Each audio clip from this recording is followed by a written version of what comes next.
Henrik Ibsen was a Norwegian playwright and theater director, and the founder of modern realist drama.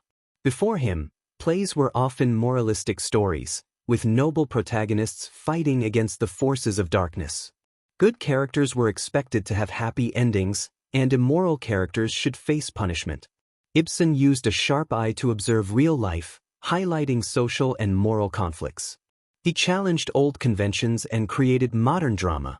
He's often called the second Shakespeare. Henrik Ibsen's works challenged the Victorian family values of his time. Some social movement groups used his works. For example, the feminist movement appreciated him because of A Doll's House.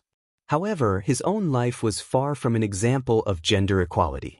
Ibsen was essentially a playwright who deeply reflected life from an anarchist view. He brought such sharp and intractable social problems to the stage that, 100 years later, both the left and right wings are still performing, debating, and searching for answers. After him, drama is no longer just entertainment. Biography. Henrik Ibsen, often called the father of modern drama, was born on March 20, 1828, in the small Norwegian town of Skien. His family was quite wealthy at first, as his father was a successful merchant. However, when Ibsen was around 8 years old, his family's fortunes changed.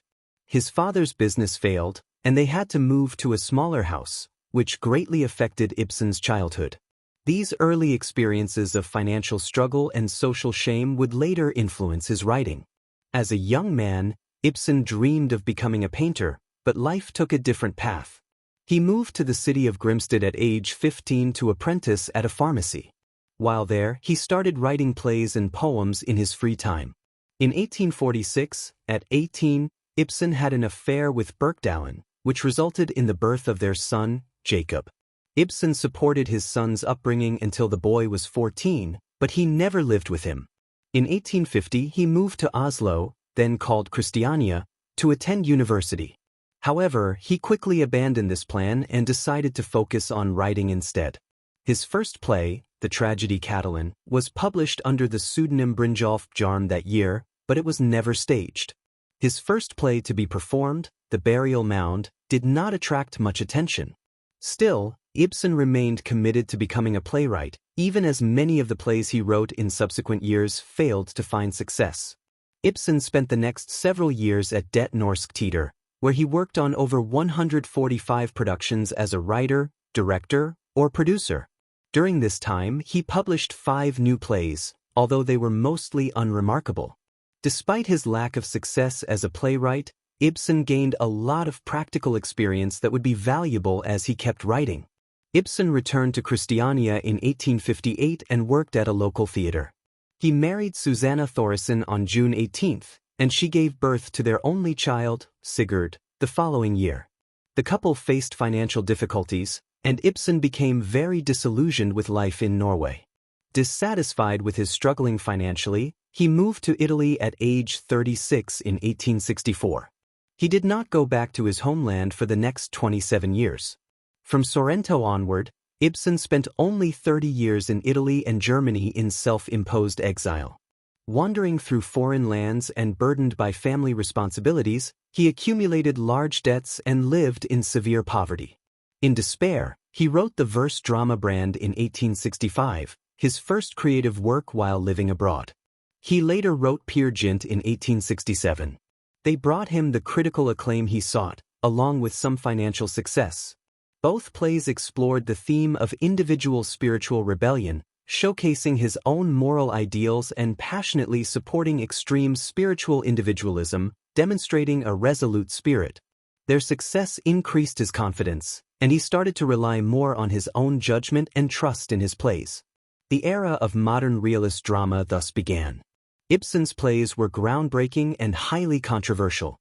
Many people in his time believed his works were too bold and provocative.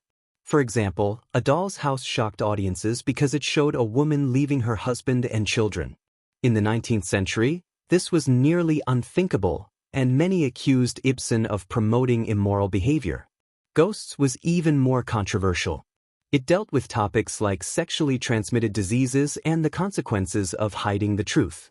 Some theaters refused to perform the play, and critics called it disgusting and immoral. However, Ibsen defended his work, saying that it was essential to confront uncomfortable truths rather than ignore them. Even today, some people find Ibsen's works challenging because they prompt us to question our beliefs and confront issues present in everyday life. That's what makes his plays significant.